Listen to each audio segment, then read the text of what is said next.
اللہ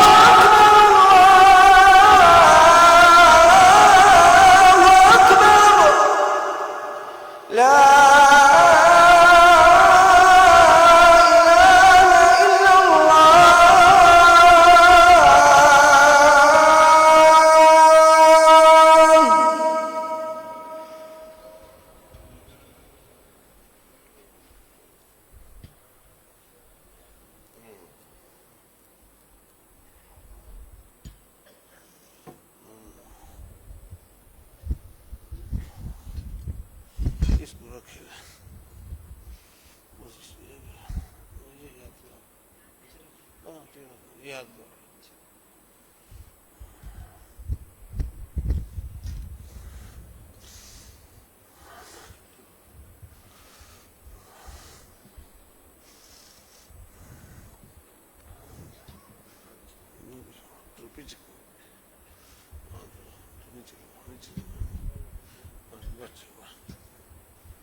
إن الحمد لله نحمده ونستعينه ونستغفره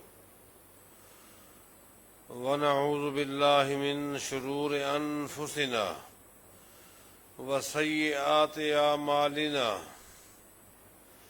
من يهده الله فلا مضل له ومن يضلل فلا هادي له وأشهد أن لا إله إلا الله وحده لا شريك له وأشهد أن محمدا عبده ورسوله أما بعد فإن خير الحديث كتاب الله وخير الهدي هدي محمد صلى الله عليه وسلم وشر الأمور محدثاتها وكل محدثة بدعة وكل بدعة ضلالة وكل ضلالة في النار. أعوذ بالله من الشيطان الرجيم. بسم الله الرحمن الرحيم. فإذا نفخ في الصور فلا أنساب بينهم يومئذ ولا يتساءلون.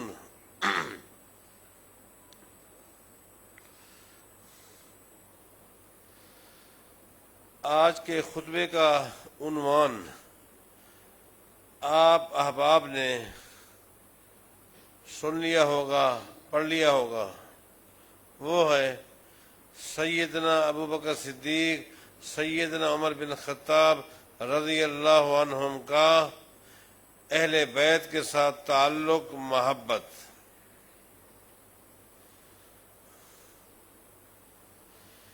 میں اس نقطے کو سمجھانے کے لیے آج کے اس عنوان کو 3 حصوں میں تقسیم کروں گا۔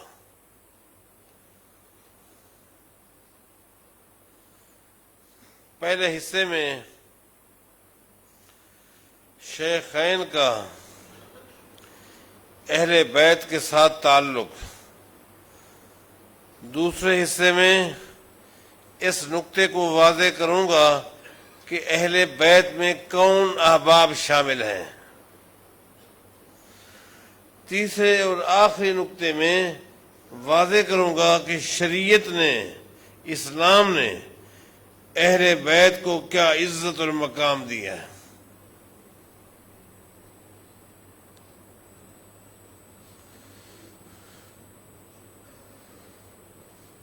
پہلا مسئلہ، شیخین کا خاص طور پر اس لیے ذکر آیا، شیخین سے مراد ابوبکر صدیق، عمر بن خطاب رضی اللہ عنہ، چونکہ بعض حلقوں میں خام خواہ بغیر کسی تحقیق کے، بغیر سوچے سمجھے یہ بات کہہ دی جاتی ہے کہ ان کے دلوں میں اہل بیت کا بغض تھا، حسد تھا، کینہ تھا، حالانکہ ایسی بات کہیں بھی نہیں ہے۔ اور یہ وہ لوگ کہتے ہیں، چاہے وہ کسی بھی مکتب فکر سے تعلق رکھتے ہوں، لیکن کہتے وہ ہیں جو علم سے دور ہوتے ہیں۔ بس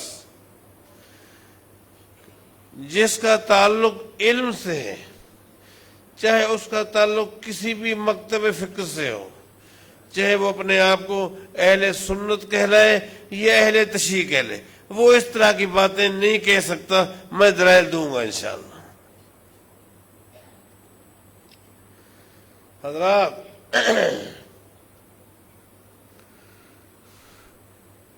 صحیح بخاری اٹھائیں، صحیح بخاری اٹھائیں، جو کہ اہل سنت کے ہاں قرآن کریم کے بعد سب سے معتبر اور مقبول کتاب ہے۔ اٹھائیں۔ سیدنا ابو بکر صدیق رضی اللہ تعالیٰ عنہ جب خلیفہ بنے اور انہوں نے خطبہ ارشاد فرمایا، وہ خطبہ کسی بھی عالم سے آپ سن لیں، اس خطبے میں مرکزی نقطہ اہل بیت کی عظمت، شان اور مقام کو بیان کرنا تھا۔ میں اس خطبے کا ایک جملہ آپ کو سنا دیتا ہوں، آپ کو بات سمجھ آ جائے گی۔ حوالہ یاد رکھنا ہے انشاءاللہ، صحیح بخاری کا۔ ابو بکر صدیق رضی اللہ تعالیٰ عنہ نے ممبر پہ کھڑے ہو کے فرمایا، او لوگو، ارکبوا محمدن صلی اللہ علیہ وسلم فی اہل بیت ہی۔ او لوگو، اہل بیت کے بارے کچھ کہنے سے پہلے اپنے جذبات کو ظاہر کرنے سے پہلے، اپنی زبان کو ہلانے سے پہلے یہ ضرور سوچ لیا کرو کہ یہ گھر اہل بیت، یہ گھر ہے کس کا؟ کائنات کے امام محمد رسول اللہ۔ ارکبوا، اہل بیت کے بارے گفتگو کرتے وقت میرے پیغمبر کا لحاظ رکھ لیا کرو۔ اللہ، اس سے اور اچھا جملہ ہو سکتا ہے؟ اہل بیت کے بارے کہنے سے پہلے میرے پیغمبر کا لحاظ ضرور رکھ لیا کرو۔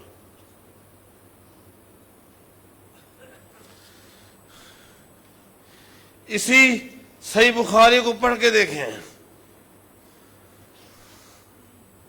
سیدنا عمر بن خطاب رضی اللہ تعالیٰ عنہ کے دور میں جب قحط پڑ گیا، پانی کا مسئلہ انتہائی گھمگیر بن گیا، تو بارش کی دعا کے لیے عمر بن خطاب رضی اللہ تعالیٰ عنہ نے امت کو جمع کیا۔ لیکن آپ جانتے ہیں دعا منگوانے کے لیے کس کا انتخاب کیا؟ سوچنے کی بات ہے۔ حالانکہ علم کے، سخاوت کے، تقوی کے پہاڑ موجود تھے، عشرہ مبشرہ، عبد الرحمن بن عوف جیسے آدمی موجود تھے۔ اللہ، عبد الرحمن بن عوف کی شان اور مقام جانتے ہو؟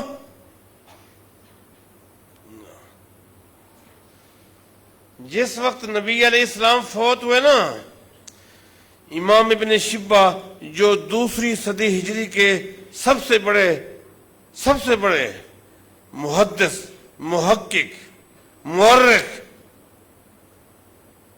فرماتے ہیں جب نبی علیہ السلام فوت ہو گئے، فوت ہو جانے کے بعد عبد الرحمن بن عوف رضی اللہ تعالیٰ عنہ بیت المال کے دروازے پر کھڑے تھے اور عجیب نقشہ دیکھ رہے تھے. کیا؟ کہ نبی علیہ السلام کی کسی بیوی کی ہاں جو چیز ہے ان کو بیت المال میں جمع کیا جا رہا ہے. جو چیز بھی نبی علیہ السلام نے جو کچھ چھوڑا سب کو بیت المال میں جمع کیا جا رہا. عبد الرحمن بن عوف کہتے ہیں میرے پیغمبر کے گھر تو خالی ہو گئے، معاشی مسائل کا مسئلہ جو ہے اس کو کس طرح حل کیا جائے؟ قربان جائے. عبد الرحمن بن عوف رضی اللہ تعالیٰ عنہ گھر گئے، اپنا گھوڑا نکالا، سیدھا اپنے رقبے کی طرف گئے. رقبہ جانتے نا؟ زمین. عبد الرحمن بن عوف کی زمین پتہ ہے کتنا تھی؟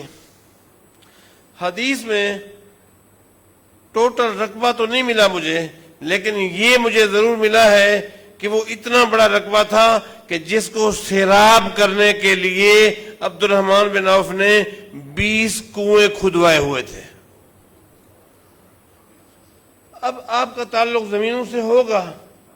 اب آپ جانتے ہیں کہ ایک کنویں کے ذریعے کتنا زمین سیراب کی جاتی ہے. 20 کنویں تھے. وہاں گئے اور جا کر اعلان کر دیا یہ میری پوری زمین برائے فروخت ہے، جس نے جتنا لینا ہو آ کر لے لے. قیمت کم ہو گاہک مل جاتے ہیں. ساری زمین بیچ دی. گھر آئے، میرے پیغمبر کے جتنے گھر تھے اس رقم کی اتنی ہی تھیلیاں بنائیں، پیک کی. اب سوچا اس بات کو صیغہ راز میں رکھنے کے لیے کس کا انتخاب کروں. آخر کار اس شخص کا انتخاب کیا جس کا پہلے بھی ایک مرتبہ انتخاب کیا تھا پیغمبر کے دور میں. جب عبد الرحمن بن عوف کی بہن جوان ہوئی تھی نا تو مسجد نبوی میں جاتے دیکھتے، بہت بڑے مالدار آدمی تھے کہ اپنا بہنوئی کس کو بناؤں. بس ایک آدمی پر نگاہ جا کے ٹھہر جاتی تھی. آخر ایک دن عبد الرحمن بن عوف نے اس بندے کے کندھے پر ہاتھ رکھا، باہر لے گئے اور کہا میری بہن جوان ہے، میں آپ کو اپنا بہنوئی بنانا چاہتا ہوں. وہ کون ہے؟ سیدنا بلال رضی اللہ. کیا انتخاب ہے! آج بھی اپنے بہنوئی کا انتخاب کیا. بلال سے کہا یہ تھیلی ہے، میرے پیغمبر کے ہر گھر کے آگے دستک دو، میرا ذکر نہیں کرنا، میرا ذکر نہیں کرنا. بس یہ کہنا کسی بندے نے یہ گفٹ ہے، یہ کیا ہے؟ گفٹ ہے، ہدیہ ہے، یہ بھیجا ہے. کون ہے مجھے یاد نہیں ہے، اس لیے کہ مسائل ہے، گھروں کو چلانا ہے. سیدنا بلال کہتے ہیں سب سے پہلے میں سید عائشہ کے دروازے پر گیا، دستک دی. کون؟ بلال. کیسے آنا ہوا؟ یہ ایک امانت ہے، کسی اللہ کے بندے نے دی ہے، یہ کوئی صدقہ نہیں ہے، یہ زکوٰۃ کا مال نہیں ہے، یہ ہدیہ ہے. بلال بتاؤ کون ہے؟ اس کی اجازت نہیں ہے. سننے والی بات اب ہے، اس کی اجازت نہیں ہے. سید عائشہ فرماتی ہیں بلال ٹھیک ہے اگلے نے تجھے پابند کیا ہے، لیکن میں بتاؤں یہ کون ہے؟ آپ تو بتا سکتی ہیں. فرماتی ہیں یہ عبد الرحمن بن عوف ہے رضی اللہ. اے ام المؤمنین، آپ کو کیسے پتا چلا؟ غور کرنا. آپ کو کیسے معلوم ہوا یہ عبد الرحمن بن عوف ہے؟ فرماتی ہیں نبی علیہ السلام نے اپنی وفات سے ایک دن پہلے میرے گھر میں اپنی تمام بیویوں کو بلایا تھا، جن میں بیویوں کے علاوہ کوئی نہیں تھا. اور نبی علیہ السلام نے کارنر میٹنگ کی اپنی بیویوں کے ساتھ. میرے پیغمبر نے فرمایا کسی وقت بھی آپ کے اور میرے درمیان جدائی کا وقت آنے والا ہے. جو ہی میری روح پرواز ہو میری جتنی امانتیں ہیں وہ بیت المال میں جمع کرا دینا. لا نورث ما ترکنا فہو صدقہ. اس لیے انبیاء کا زمین پر کوئی وارث نہیں ہوتا. انبیاء کی جائیداد تقسیم نہیں ہوتی، بیت المال میں جمع ہوتی ہے. ٹھیک ہے. آگے نبی علیہ السلام نے فرمایا تھا اور تم نے پریشان نہیں ہونا، اللہ تعالیٰ میری امت میں ایک آدمی کا انتخاب کرے گا جس میں یہ خوبی کیا ہوگی، وہ بار بھی ہوگا، صادق بھی ہوگا، امین بھی ہوگا. اللہ، ان صفات کا متحمل آدمی ہوگا. اللہ اس کا انتخاب کرے گا اور اس کے ذریعے اللہ تعالیٰ میرے گھرانوں کی کفالت فرماتا رہے گا. آگے سید عائشہ فرماتی ہیں بلال میٹنگ جب ختم ہوئی اس کے بعد نبی علیہ السلام نے عصر کی نماز پڑھی. بیویاں ساری اپنے گھروں میں چلی گئیں، میں گھر میں کام میں لگی ہوئی تھی. میں نے یہی دیکھا کہ نماز عصر کے بعد مغرب تک اللہ کے نبی عبد الرحمن بن عوف کا نام لے کر دعا کرتے رہے. میں آتی جاتی آپ یہی کہہ رہے تھے، اے اللہ عبد الرحمن پہ رحم فرما، اے اللہ عبد الرحمن بن عوف پہ رحمت فرما. تو مجھے یقین ہو گیا تھا یہ کام اللہ نے جو کرنا ہے عبد الرحمن کے ذریعے کرنا ہے، اور اللہ نے اپنے پیغمبر کو عبد الرحمن کا نام بھی بتا دیا ہے. ایسے لوگ موجود تھے. لیکن میں آپ سے پوچھتا ہوں، عمر بن خطاب رضی اللہ تعالیٰ عنہ نے دعا کے لیے کس کا انتخاب کیا؟ سیدنا عباس کا رضی اللہ. کیوں انتخاب کیا؟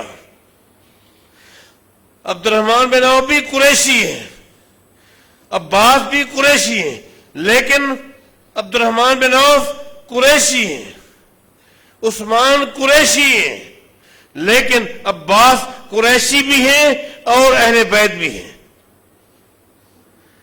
اہل بیت کی صفت آ گئی، اس لیے عمر نے عباس کا انتخاب کیا. آپ دعا مانگو اور اللہ سے کہا اللہم انا کننا، یہ الفاظ صحیح بخاری کے ہیں، انا کننا نتوسل الیک بے نبیک فتسکینا. اے اللہ تو جانتا ہے جب بھی کوئی مسئلہ پیش آتا ہم درخواست کرتے دعا کے لیے کائنات کے امام محمد رسول اللہ. آج دعا کے لیے ہم نے عباس کا انتخاب کیا ہوا ہے کیونکہ میرے پیغمبر کے گھر کا یہ بزرگ ہے.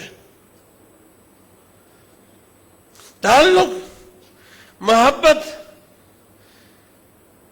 چونکہ وقت کے ساتھ ساتھ چلنا ہے اور میں بہت ساری باتیں بتانے کا ارادہ رکھتا ہوں، اس لیے ہم آگے چلتے ہیں. اہل بیت کے ساتھ ان حضرات کی محبت، تعلق، ان کو اپنا بڑا سمجھا. لیکن دوسرا اہم ترین نقطہ وہ یہ ہے کہ اہل بیت میں کون لوگ شامل ہیں، اہل بیت میں کون حضرات شامل ہیں. دو ٹوک بات آسان لفظوں میں، اہل بیت میں وہ افراد شامل ہیں جن پر اللہ تعالیٰ نے صدقے کو حرام کر دیا. یہ باتیں وہ کہہ رہا ہوں جن پر ہر کلمہ پڑھنے والے کا اتفاق ہے، چاہے وہ اپنے آپ کو سنی کہلائے یا شیعہ کہلائے. میں محبت پیدا کرنے کے لیے، قریب لانے کے لیے آیا ہوں. جن پر صدقہ حرام ہے وہ کون ہے؟ اہل بیت. حضرات 3 قسم کے افراد ہیں جن پر صدقہ حرام ہے۔ سب سے پہلے ازواج مطہرات، میرے پیغمبر کی بیویاں، میرے پیغمبر کی بیویاں۔ نمبر 2، میرے پیغمبر کی اولاد۔ نمبر 3، بنو ہاشم کے گھرانے، قریش نہیں، قریش میں بنو ہاشم کے گھرانے۔ بنو ہاشم کے گھرانے 4 ہیں: آل علی، آل عقیل، آل جعفر، آل عباس۔ یہ 4 گھرانے ہیں، ان کو بنو ہاشم کہتے ہیں۔ آپ کی بیویاں، آپ کی اولاد اور بنو ہاشم جس میں یہ 4 گھرانے ہیں، یہ سب جو ہیں یہ اہل بیت ہیں، یہ سب اہل بیت ہیں۔ ان الصدقۃ، یہ حدیث سنا رہا ہوں، صحیح مسلم میں ہے۔ ان الصدقۃ لا تنبغی لآل محمد، فرماؤ لوگو، اللہ تعالیٰ نے آل محمد پر صدقے کو حرام کر دیا۔ یہ 3-4 الفاظ ہیں جو اہل بیت کے لیے استعمال ہوئے ہیں قرآن و حدیث میں۔ اہل بیت، آل محمد، آل رسول، یہ اہل بیت ہے۔ میرے پیغمبر نے فرما دیا، ان الصدقۃ لا تنبغی لآل محمد، یہ آل محمد کا لفظ استعمال کرتے ہیں، اس کو یاد رکھنا ہے۔ آل محمد، میرے پیغمبر نے فرمایا کہ آل محمد پر اللہ نے صدقے کو حرام کر دیا۔ آل محمد پر صدقہ حرام ہے۔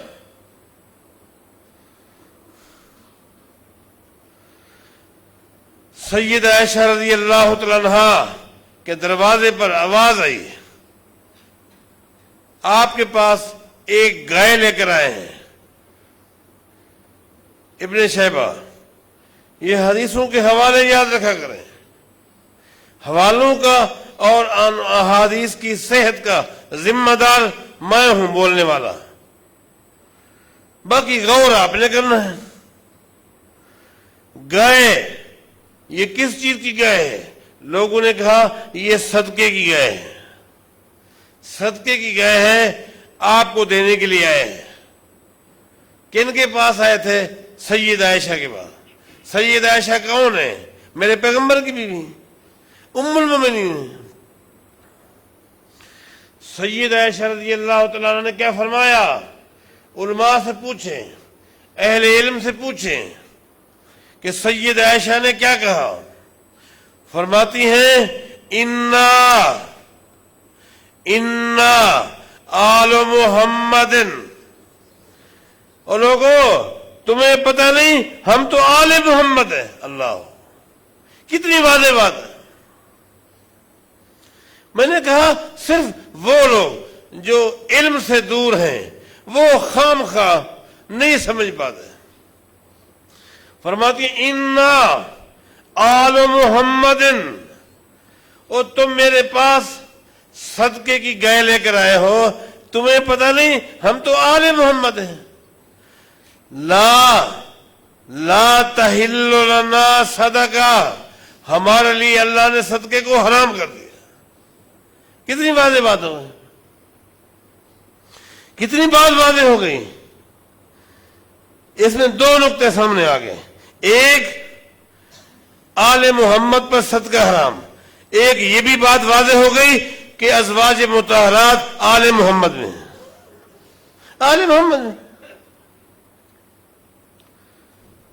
ابھی چند دن پہلے قربانی گزری ہے، نبی علیہ السلام ہر سال قربانی کیا کرتے تھے، اور عمومی طور پر آپ 2 دمبے منگواتے تھے، عمومی، کبھی زیادہ بھی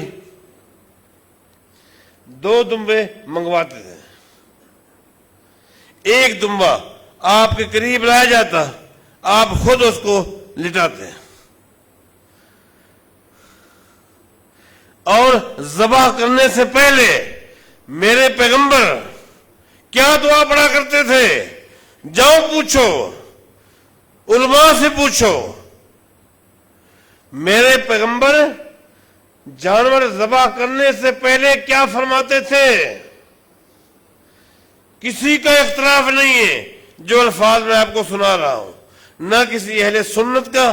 جب میں اہل سنت کہوں اس میں اہل حدیث بھی ہیں، اس میں شافی بھی ہیں، مالکی بھی ہیں، حنبلی بھی ہیں، حنفی بھی ہیں، یہ سب اہل سنت میں ہیں۔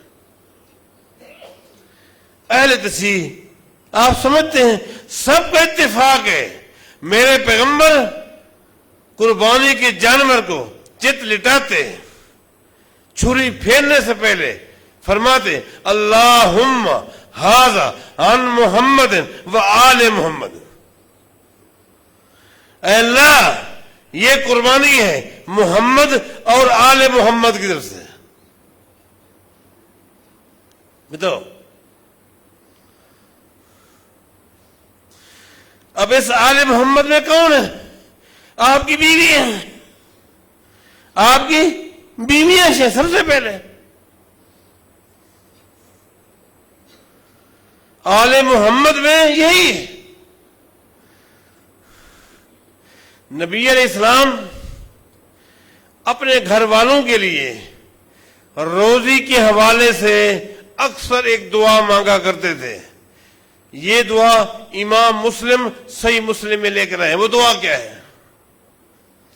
نبی علیہ السلام اپنے گھر والوں کے لیے، اپنے گھر والوں کی روزی کے حوالے سے جو اکثر دعا مانگا کرتے تھے، جس دعا کو امام مسلم صحیح مسلم میں لے کر آئے ہیں، علماء سے پوچھے وہ دعا کیا ہے؟ اللہم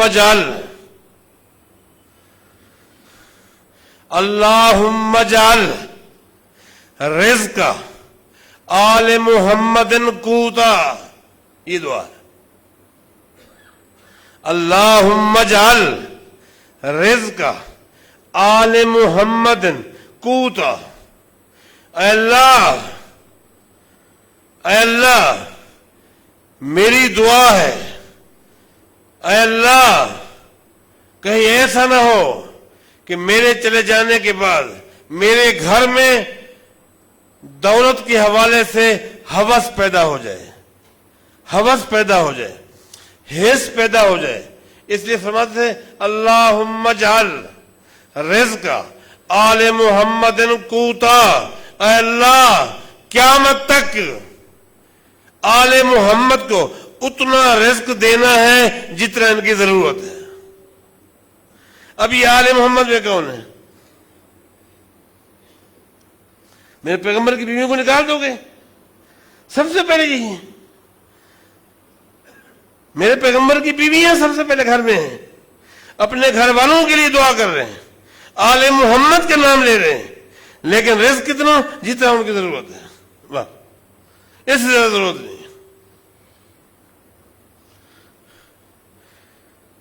آل محمد میں بعض لوگوں میں افراط ہے، بعض میں تفرید ہے۔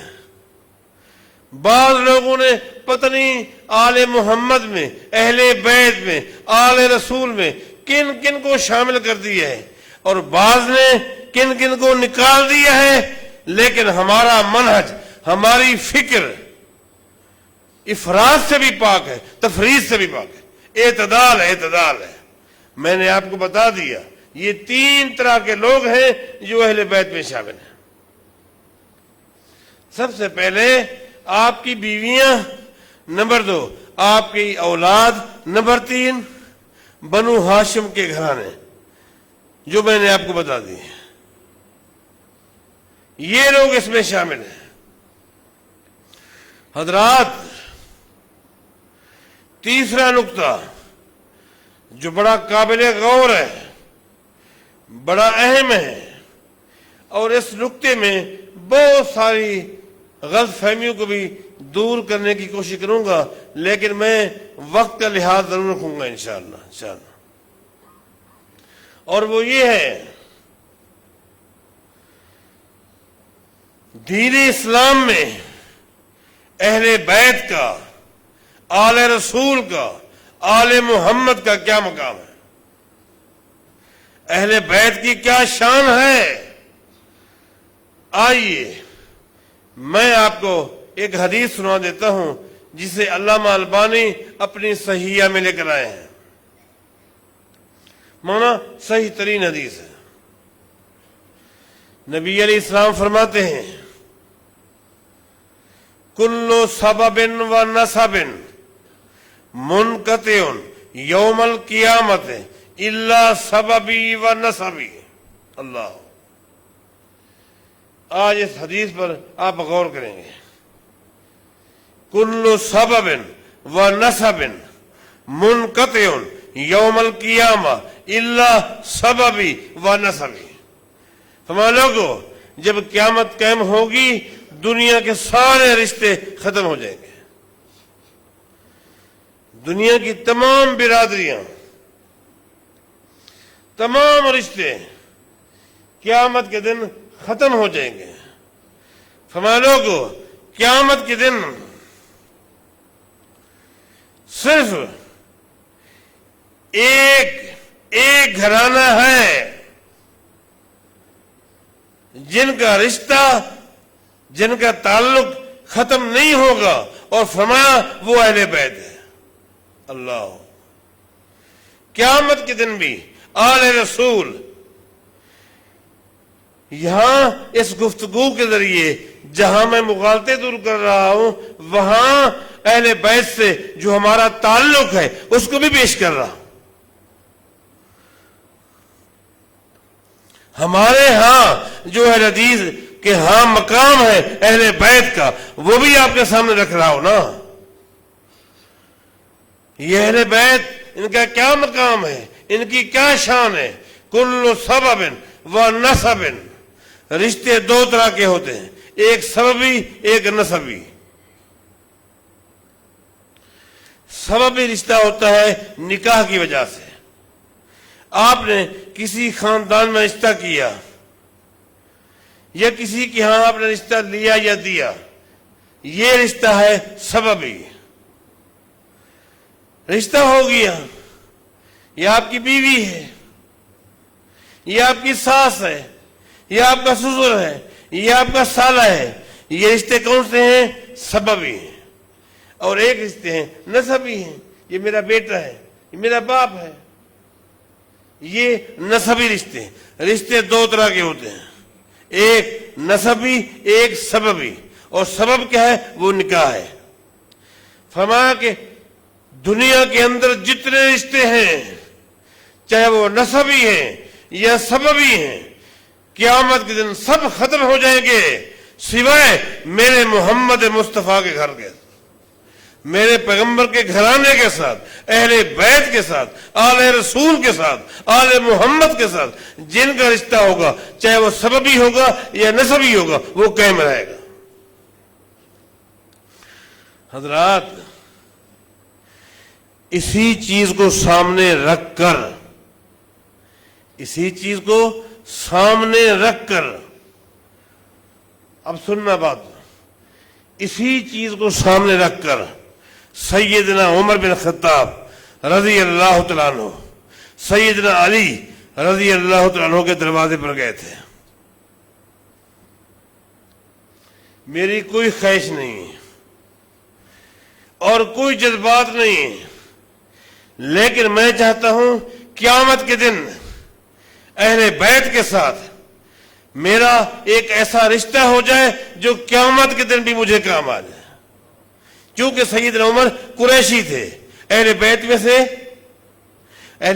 سے نہیں تھے، نہ اہل بیت سے تعلق سببی تھا نہ نسبی تھا۔ اے علی، میں اہل بیت کے ساتھ رشتہ جوڑ کے قیامت کے دن بھی اپنا معاملہ مضبوط کرنا چاہتا ہوں. میں اس لیے تیرے دروازے پر آیا ہوں. تیری بیٹی جوان ہے، ام کلثوم. یہاں میں تھوڑا رک کر کچھ دوسرے محلے کے دلائل دوں گا، ضروری سمجھوں گا، کیونکہ وہاں سے آواز ہر طرف سے آتی ہے کہ ام کلثوم جس کا رشتہ سیدنا عمر سے ہوا تھا وہ علی کی بیٹی نہیں تھی بلکہ علی کی لونڈی تھی، یہ کہا جاتا ہے. وہ احباب سیدنا عمر کو داماد علی ماننے کے لیے تیار نہیں ہیں.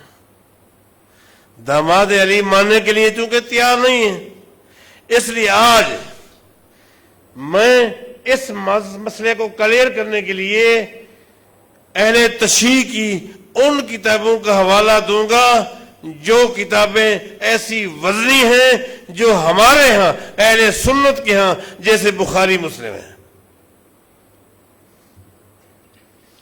میں نے کہا جو علم سے دور ہیں صرف وہی کہہ دیتے ہیں وہ لونڈی تھی، علی کی لونڈی تھی، عمر نے مانگی، علی نے دے دی.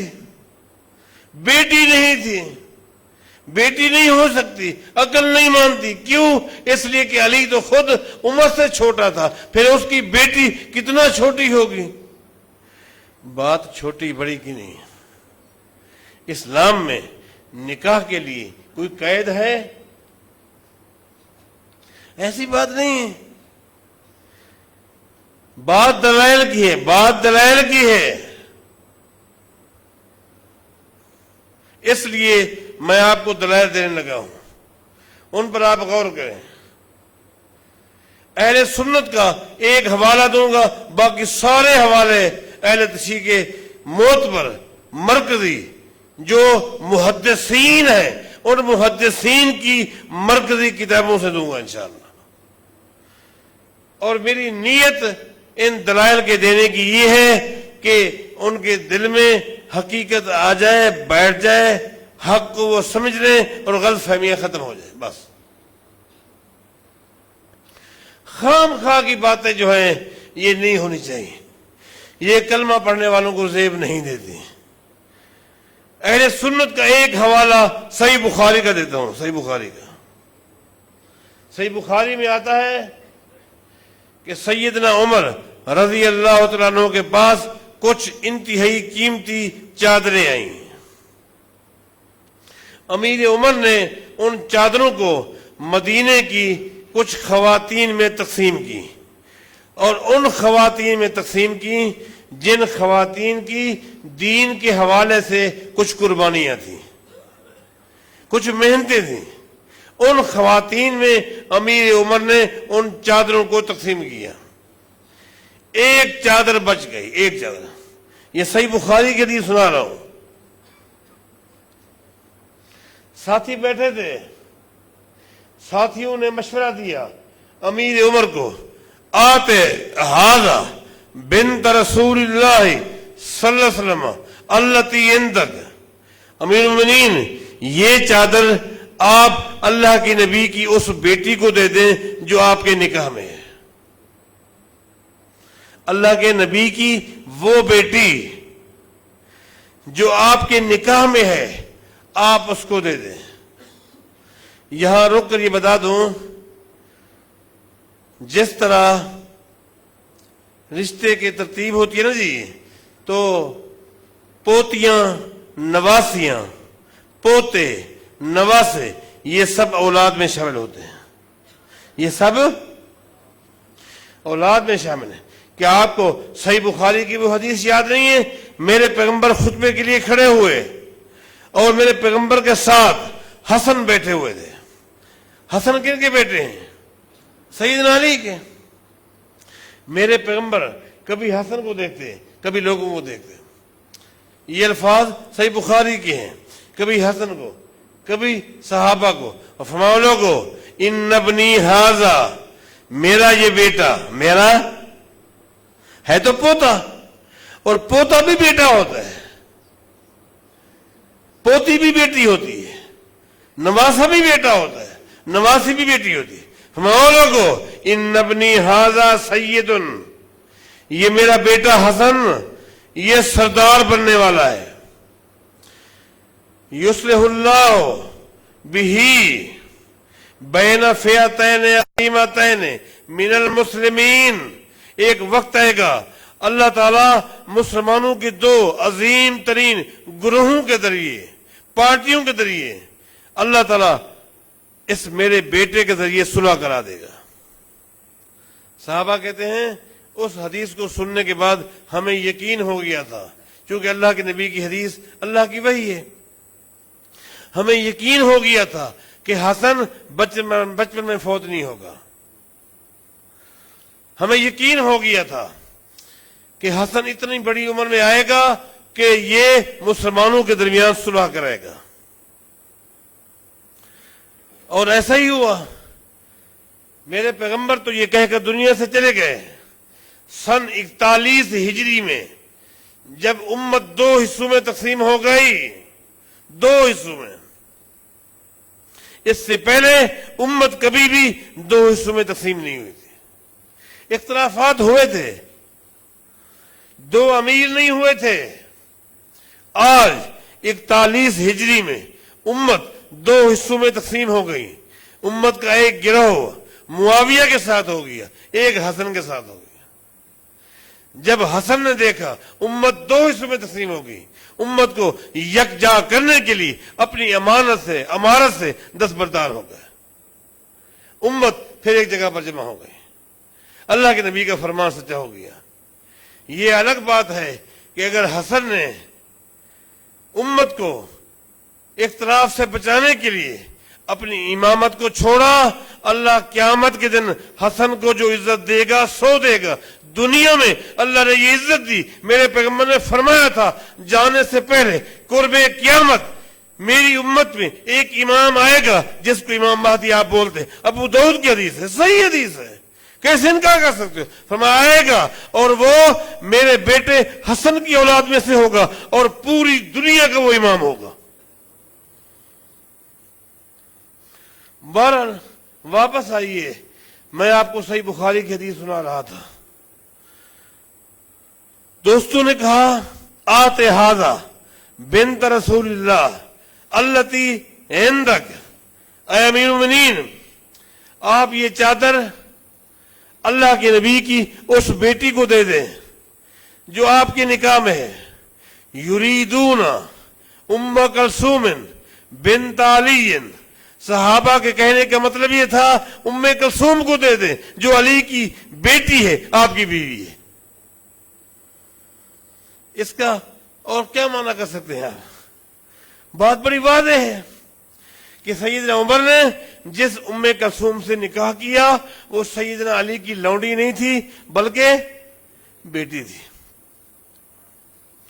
سیدنا عمر نے صحابہ سے کہا ام سلیط احق کو، ام کلثوم کے مقابلے میں ام سلیط کا زیادہ حق ہے، وہ انصاری خاتون ہے، اس لیے اس کی خدمات زیادہ ہے۔ وہ خدمات کیا تھی؟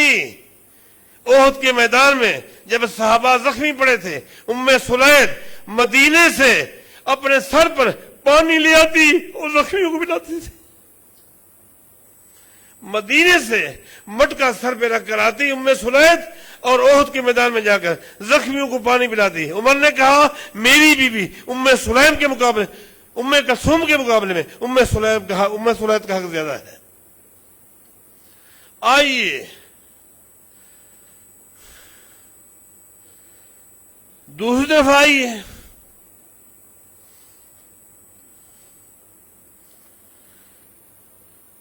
مسالک الافہام اہل تشیع کی وہ مرکزی کتاب جس کے ایک ایک نقطے کی مخالفت کو بھی اپنے لیے ناجائز اور حرام سمجھتے ہیں۔ مسالک الافہام، اس کو آپ اٹھائیں، احباب غور کریں، مطالعہ کریں سنجیدگی کے ساتھ۔ وہاں ایک سوال ہے جو کہ امام جعفر صادق سے کیا گیا، اور میں یہاں رک کر ایک اور بات بتانا چاہتا ہوں۔ مال کی جب گفتگو کریں گے تو مالکیوں کے ہاں حجت امام مالک کی فقہ ہے، حنبلیوں کے ہاں حجت امام احمد بن حنبل کی فقہ ہے، شافیوں کے ہاں حجت امام شافی کی فقہ ہے، حنفیوں کے ہاں حجت امام ابو حنیفہ کی فقہ ہے۔ اسی طرح اہل تشیع کے ہاں جو حجت ہے وہ صرف ایک ہے، امام جعفر صادق کی فقہ ہے، فقہ جعفریہ، مشہور بات ہے فقہ۔ اس لیے میں جتنے بھی حوالے دوں گا نا آج وہ سارے امام جعفر صادق کے دوں گا، سب کو رحمت اللہ علیہ۔ میں ان کو امام مانتا ہوں، آپ نہ مانیں، میں ان کو وقت امام مانتا ہوں۔ آپ کا اگر ادگار ہے تو ٹھیک ہے، کتاب کا نام یاد رکھنا، اس میں ہے امام جعفر صادق رحمہ اللہ سے سوال کیا گیا۔ سوال یہ ہے کہ کسی ہاشمی کا رشتہ غیر ہاشمی سے ہو سکتا ہے؟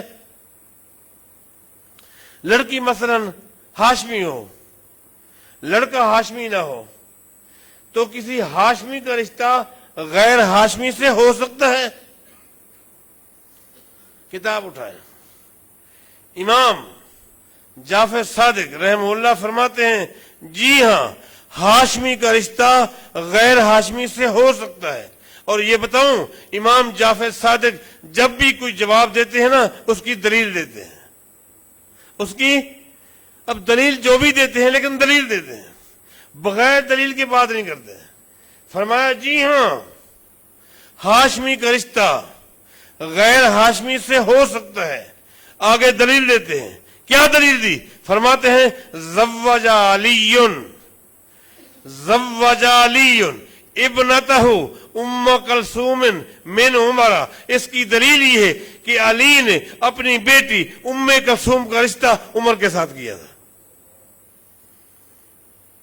سیدنا علی اہل بیت میں سے ہیں، ہاشمی ہیں، ان کی بیٹی ام کلثوم اگر لونڈی ہوتی تو وہ ہاشمی نہ ہوتی۔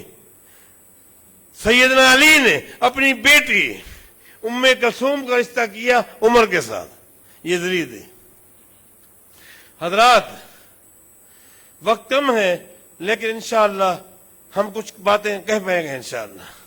ایک اور آپ کو حوالہ دیتا ہوں، کتاب الاستبصار، نام یاد رکھنا، الاستبصار۔ اہل سنہ، میں نے کہا تھا نا کہ اہل سنہ جب ہم کہیں تو اس میں اہل حدیث بھی ہیں، شافی بھی ہیں، حنبلی بھی ہیں، حنفی بھی ہیں، مالکی بھی ہیں۔ اہل سنت کے ہاں 6 کتابیں ہیں جن کو ہم سیاستہ بولتے ہیں، جن کو ہم سیاستہ بولتے ہیں، بخاری، مسلم، ابو داؤد، ترمذی، نسائی، ابن ماجہ۔ اہل تشیع کی ہاں 4 کتابیں ہیں جن کو سیاہ اربع بولتے ہیں، سیاہ اربع بولتے ہیں۔ ان سیاہ اربع میں سے ایک کتاب ہے الاستبصار۔ یہ کسی رسالے کا حوالہ نہیں دے رہا، اور حوالوں کا میں ذمہ دار ہوں۔ میں خطیب نہیں ہوں، میں نے بتایا تھا، میں واعظ نہیں ہوں، مقرر نہیں ہوں، لیکن مدرس ہوں۔ میں ان کتابوں کا مدرس ضرور ہوں، میں حوالوں کا ذمہ دار ہوں۔ الاستبصار، اس میں ہے ایک دن امام جعفر صادق سے سوال کیا گیا۔ وہ سوال کیا ہے؟ اگر 2 قریبی رشتہ دار ہوں، اتنا قریبی ہوں، ایک مرے گا دوسرا وارث بن جائے گا، لیکن اگر دونوں ایک ہی ساتھ فوت ہو جائیں اور پتہ بھی نہ چلا کہ پہلے کون مرا تھا بعد میں کون مرا تھا، تو وارث کس کو بنایا جائے گا اور مورث کس کو بنایا جائے گا؟ ایک ساتھ مر گئے، اگر 5 منٹ بھی پہلے مرنے کی اطلاع ہو جائے تو پہلے اس کو وارث بنایا جائے گا، وارث بنایا جائے گا، پھر اس کے جو وارث ہوں گے ان کو دیا جائے گا۔ اب پتہ نہیں چلا کہ پہلے کون مرا بعد میں کون مرا، تو ان میں سے کوئی دوسرے کا وارث بنے گا؟ یہ سوال کیا گیا۔ کون سی کتاب؟ الاستبصار۔ سوال کس سے کیا گیا؟ امام جعفر صادق رحمہ اللہ سے. انہوں نے کیا جواب دیا؟ فرماتے ہو لوگو اگر پتہ نہ چلے تو پھر ان میں سے کوئی بھی دوسرے کا وارث نہیں بنے گا. اگر پتہ نہ چلے تو ان میں سے کوئی بھی دوسرے کا وارث نہیں بنے گا. دلیل کیا ہے؟ فرماتے دلیل یہ ہے ماتت ام کلثوم بنت علی و ابنها زید بن عمر بن الخطاب فی ساعت واحدۃ لا یجرا لا یدرا ایہما ہلاک قبل. اس لیے کہ عمر بن خطاب کی بیوی ام کلثوم جو کہ علی کی بیٹی تھی وہ اور ام کلثوم کا بیٹا زید جو عمر بن خطاب کا بیٹا تھا، ماں اور بیٹا یہ دونوں ایک ہی وقت میں فوت ہوئے تھے اور پتہ نہ چل سکا کہ پہلے ام کلثوم فوت ہوئی یا پہلے زید فوت ہوا. دونوں کا جنازہ ایک ساتھ ہوا، پتہ نہ چلا، اس لیے ان میں سے کسی ایک کو دوسرے کا وارث نہیں بنایا گیا.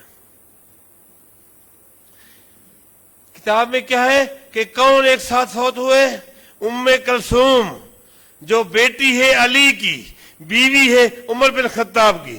اسی طرح ان کا بیٹا زید، ام کلثوم کا بیٹا زید جو کہ عمر بن خطاب کا بیٹا ہے، یہ دونوں ایک ساتھ فوت ہوا.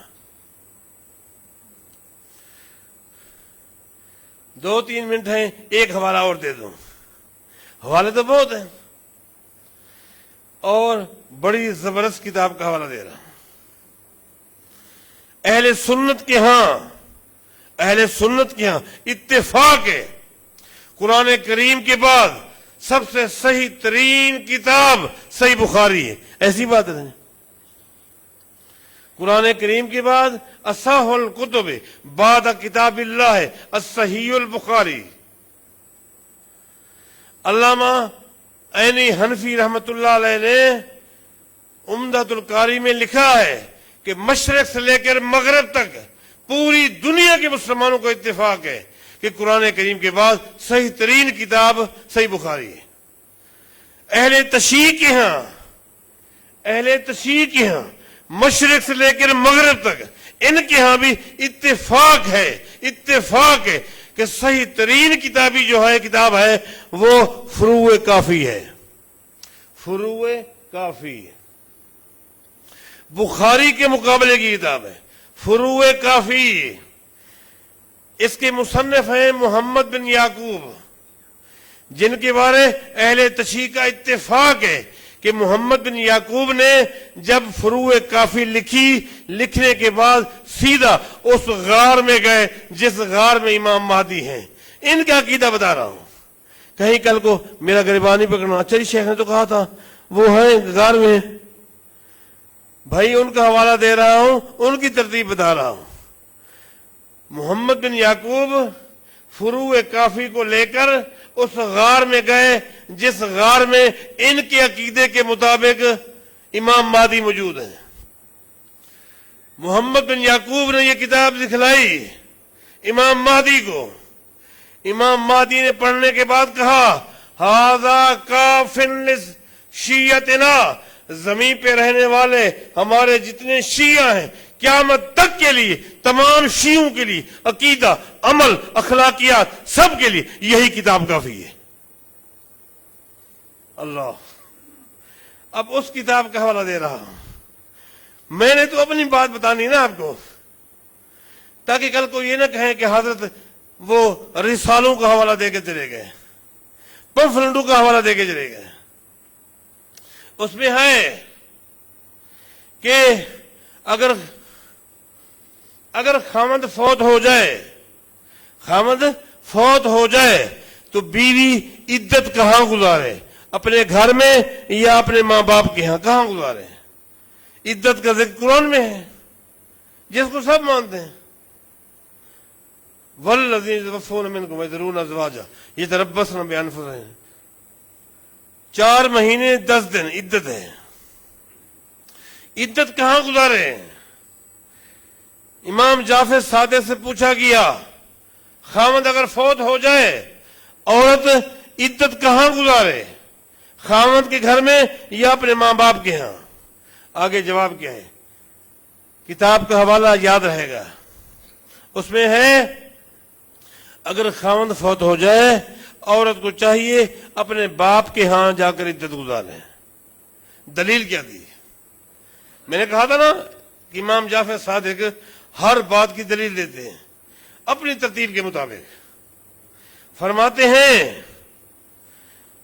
ان علی صلوات اللہ علیہ، یہ الفاظ فروع کافی کے، ان علی صلوات اللہ علیہ، اس لیے کہ سیدنا علی صلوات اللہ علیہ اللہ کی رحمتیں ان پر ہوں، لما مات عمر، جس دن عمر فوت ہو گیا تھا، جس دن عمر فوت ہو گیا تھا، عطا ابنتہ ام کلثوم، تو سیدنا علی اس دن سیدھے اپنی بیٹی ام کلثوم کے گھر گئے، فآخذ بیدہا فانطلق الی بیتہ، ام کلثوم کا ہاتھ پکڑا تھا اور اپنے گھر لے گئے تھے۔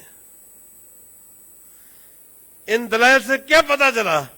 یہی بات واضح ہوئی نا کہ سیدنا عمر داماد علی، اور رشتہ کیوں لیا، کیا غرض تھی؟ تاکہ اہل بیت کے ساتھ ایک میرا تعلق جو دنیا میں بھی رہے گا اور قیامت دن بھی رہے گا۔ یہ بھی دلیل ہے کہ سیدنا عمر اہل بیت سے کتنا محبت کرتے ہیں، کتنا تعلق قائم کیے ہوئے ہیں۔ یہ غلط فہمیاں تھی جو میں نے دور کی ہیں، اللہ صحیح فہم کے توفیق دے۔